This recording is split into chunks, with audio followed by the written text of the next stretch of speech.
বিসমিল্লাহির রহমানির রহিম। আজ আমরা জ্যামিতির কয়েকটি গুরুত্বপূর্ণ সংজ্ঞা জানব, যেমন রশ্মি, ইংরেজিতে বলে রে। এ বি একটি রশ্মি। সংজ্ঞা: যে রেখাংশের একটি প্রান্তবিন্দু স্থির এবং অপর প্রান্তবিন্দু গতিশীল তাকে রশ্মি বলে। চিত্রে দেখানো হয়েছে এ বি একটি রশ্মি, এর এক প্রান্ত স্থির এবং অপর প্রান্ত এরো চিহ্ন দিয়ে দেখানো হয়েছে। সুতরাং এ বি হলো একটা রশ্মি। তল, সারফেস, চিত্রে ক পৃষ্ঠদেশটি একটি তল।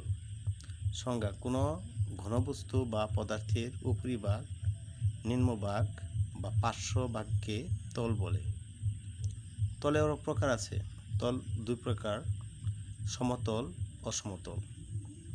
সমতল, প্লেন সারফেস, চিত্রে একটি সমতল। যে তল কোথাও উঁচু নিচু নয় তাকে সমতল বলে। যে তল কোথাও উঁচু নিচু নয় তাকে সমতল বলে। অসমতল, কার্ভ সারফেস, কয়েকটি অসমতল। একটা বলের উপরিভাগ হলো অসমতল। যে তলের উপরি বা নিম্নভাগ উঁচু নিচু তাকে অসমতল বলে। যে তলের উপরি বা নিম্নভাগ উঁচু নিচু তাকে অসমতল বলে।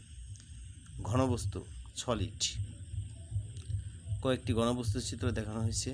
চিত্রে কয়েকটি ঘনবস্তু। সংজ্ঞা: যে পদার্থের দৈর্ঘ্য, প্রস্থ এবং বেধ বা উচ্চতা আছে তাকে ঘনবস্তু বলে।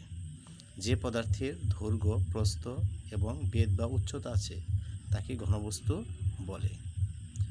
ধন্যবাদ সবাইকে।